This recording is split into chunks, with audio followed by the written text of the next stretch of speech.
What if का नया season आ चुका है, पर पिछले सीजन में क्या हुआ था क्या आपको याद है? अगर नहीं याद है तो कोई बात नहीं, मैं किस लिए हूँ। व्हाट इफ शुरू हुआ था एंथोलॉजी सीरीज की तरह, जहाँ पहले तो लगा कि हर स्टोरी अलग है, पर सीजन 1 के फाइनल एपिसोड के असेंबल ने बता दिया कि यहाँ कहानियां आगे कंटिन्यू होगी और सीजन 2 में मल्टीपल स्टोरीज कंटिन्यू हो रही हैं, जहाँ इस सीजन में एक बिल्कुल ओरिजिनल कैरेक्टर भी इंट्रोड्यूस हुई, जिसका आर्क आगे सीजन 3 में भी कंटिन्यू होगा। तो दोस्तों, आपका स्वागत है सुपर रिकैप के नए एपिसोड में, जहां आज मैं आपको रिकैप दूंगा व्हाट इफ के सीजन 2 का, वो भी सारे डिटेल्स के साथ। तो स्पॉयलर्स का ध्यान रखते हुए चलिए शुरू करते हैं। एपिसोड 1, जब Ronan the accuser power stone लेने के बाद थैनोस को खत्म कर देता है, तब वो आता है ज़ैंडार की तरफ। उसके थैनोस को हराने में नेबुला की भी बुरी हालत हो जाती है, जिसके बाद नोवा प्राइम नेबुला को रिक्रूट करती है नोवा कॉर्प्स के लिए, जिसके साथ साथ रोनन के अटैक से ज़ैंडार को बचाने के लिए पूरे प्लेनेट को एक फोर्स शील्ड से कवर कर दिया जाता है। 5 साल सील रहने की वजह से ज़ैंडार में अफरा तफरी है। इसी बीच नेबुला को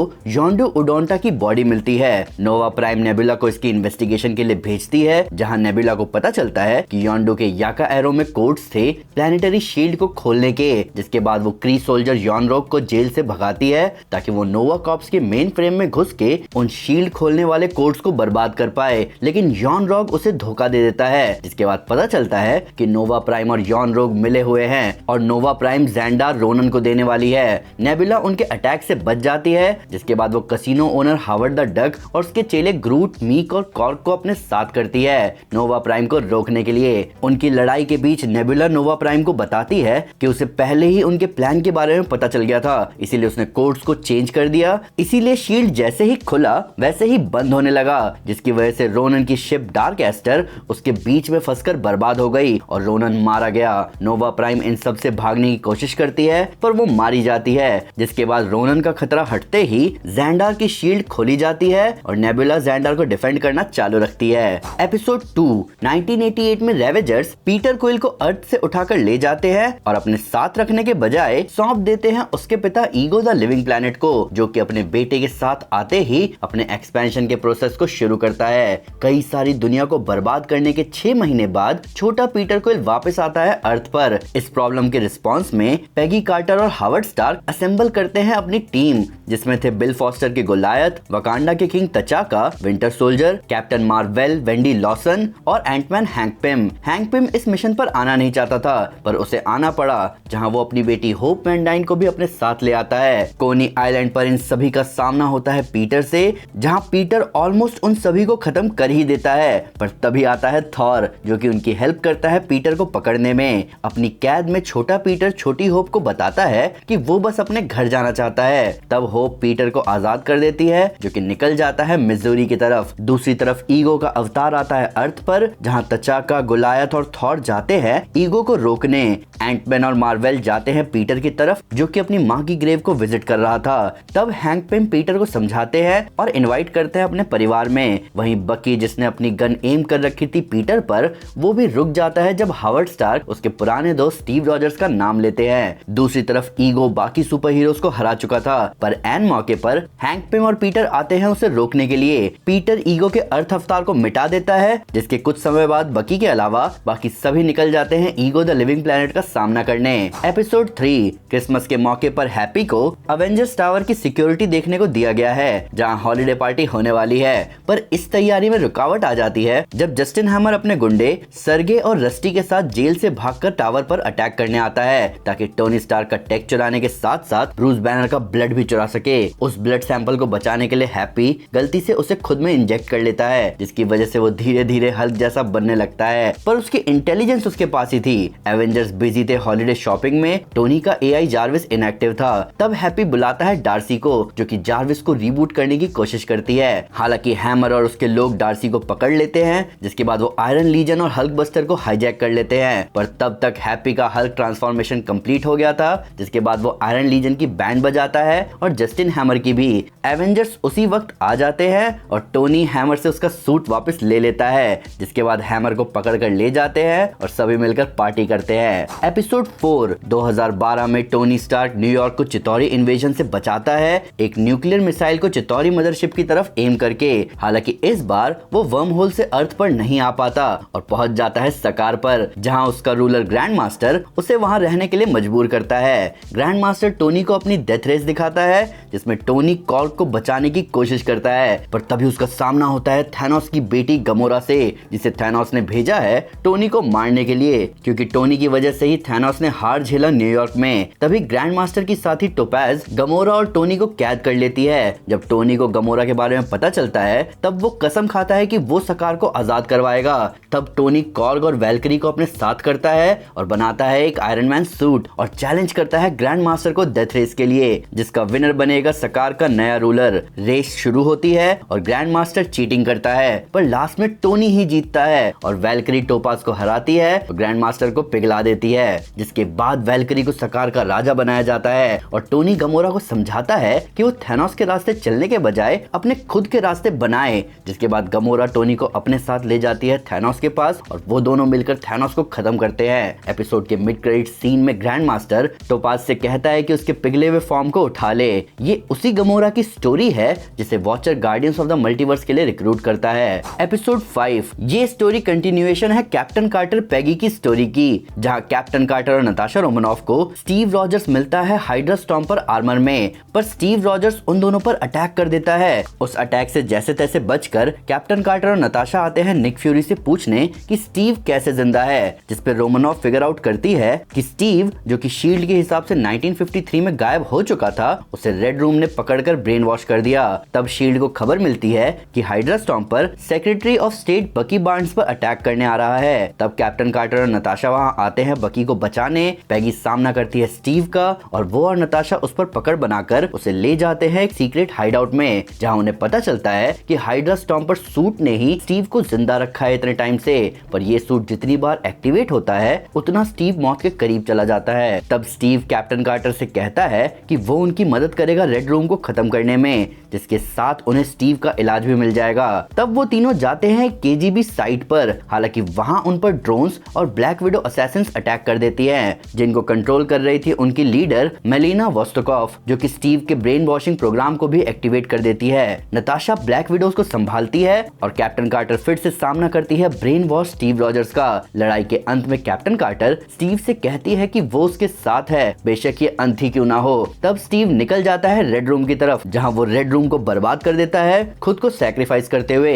इसी बीच नताशा मेलिना को बांध देती है स्टीव के सूट से, जहां पूरी तबाही में वो भी मारी जाती है। कैप्टन कार्टर पूरी तबाही के बाद भी स्टीव को ढूंढने की आस नहीं छोड़ती, पर तभी एक पोर्टल उसे ले जाता है रेनेसांस थीम्ड यूनिवर्स में, जहां उसके सामने होते हैं निक फ्यूरी और वांडा मैक्सिमोफ के वेरिएंट्स। एपिसोड 6 एसगार्ड पर रैग्नारॉक आया है, जिसमें सर्टर ने एसगार्ड को बर्बाद कर दिया और एसगार्ड में रखा टेसरैक्ट जाके गिरता है प्री कॉलोनियल अमेरिका के होडेनोसोने कन्फेडरेसी के एक लेक में, जिसकी वजह से उस लेक में कुछ मैजिकल प्रॉपर्टीज आ जाती हैं। जिसके बाद कुछ लोग उसके आसपास गायब होने लग जाते हैं, तो उस लेक को फॉरबिडन लेक कहा जाता है। 15th सेंचुरी के एंड में दो मोहॉक बहनें काहोरी और वाटा फॉरबिडन लेक के पास जाते हैं। उसी टाइम कुछ स्पेनिश कन्क्विस्टेडर्स उनके गांव पर अटैक कर देते हैं किसी फाउंटेन ऑफ यूथ को ढूंढने के लिए। उनसे बचने के लिए काहोरी और वाटा एक गुफा में जाके छुप जाते हैं, पर वाटा पकड़ी जाती है और काहोरी को गोली लग जाती है, जिसकी वजह से वो गिर जाती है फॉरबिडन लेक में, जो कि उसे टेलीपोर्ट कर देता है दूसरे डायमेंशन में, जहां उसे उसके मोहॉक लोग मिलते हैं, जो कि उसे वापस ठीक कर देते हैं। तब उन मोहॉक लोगों के बीच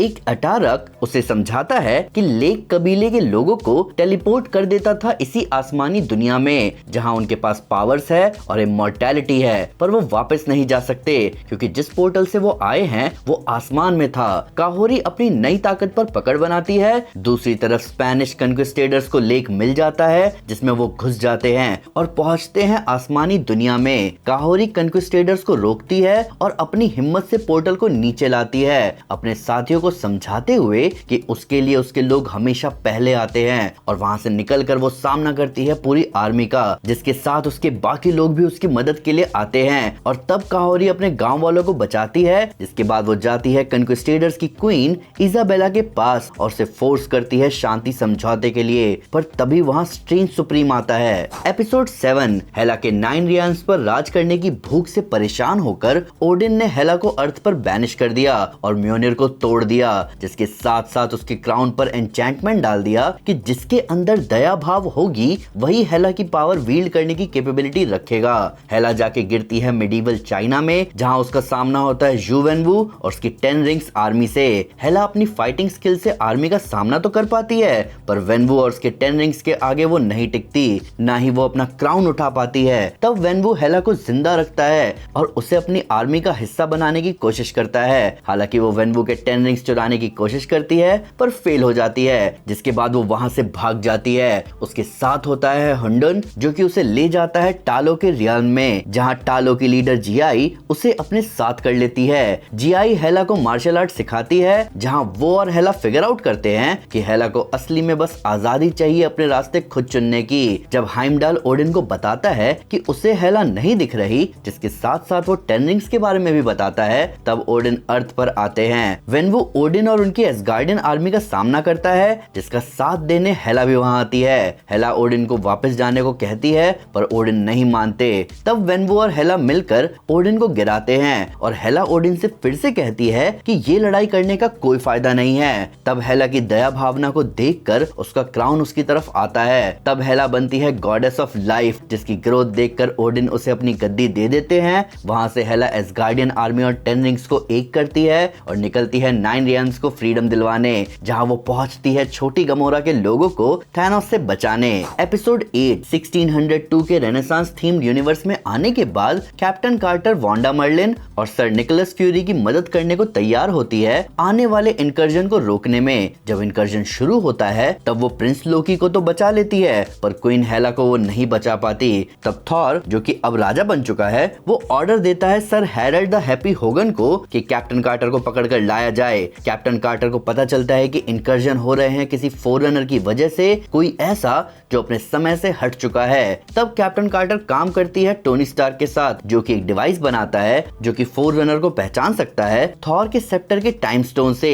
तब टोनी सजेस्ट करता है कि कैप्टन कार्टर को आउटलॉ स्टीव रॉजर्स, बकी बार्न्स और स्कॉट लैंग के साथ काम करना चाहिए उस टाइम स्टोन को चुराने के लिए। कैप्टन कार्टर उस ग्रुप का पता लगाती है, पर उन पर हमला कर देता है हैप्पी होगन। कैप्टन कार्टर को पकड़कर कैद कर लिया जाता है, पर वो अपने आप को आजाद करवा लेती है और अपने साथ मास्क ब्रूस बैनर को भी। वो दोनों मिलते हैं टोनी से और रॉजर के ग्रुप को भी बुलाते हैं, जहां वो जाते हैं किंग थॉर की सभा में। वांडा और फ्यूरी की मदद से ग्रुप को टाइम स्टोन मिल जाता है, जिसे स्टार्क के डिवाइस में लगाते ही पता चलता है कि फोररनर स्टीव रॉजर्स है, जिसने जब थैनोस से लड़ते हुए टाइम स्टोन पर अपनी शील्ड मारी तो उस वजह से टेम्पोरल अनोमली बनी। तब टोनी के डिवाइस से स्टीव रॉजर्स वापस अपने टाइम में जाता है और ईयर 1602 नॉर्मल हो जाता है, पर पेगी इस टाइम में फंस जाती है। हालांकि वो ज्यादा देर तक नहीं फंसी रहती, क्योंकि उसके सामने आता है उसका पुराना दोस्त Strange Supreme. Episode 9 Strange Supreme captain Carter को उसके यूनिवर्स ले जाने से पहले ले जाता है अपने सैंक्टम इन्फिनिटम में,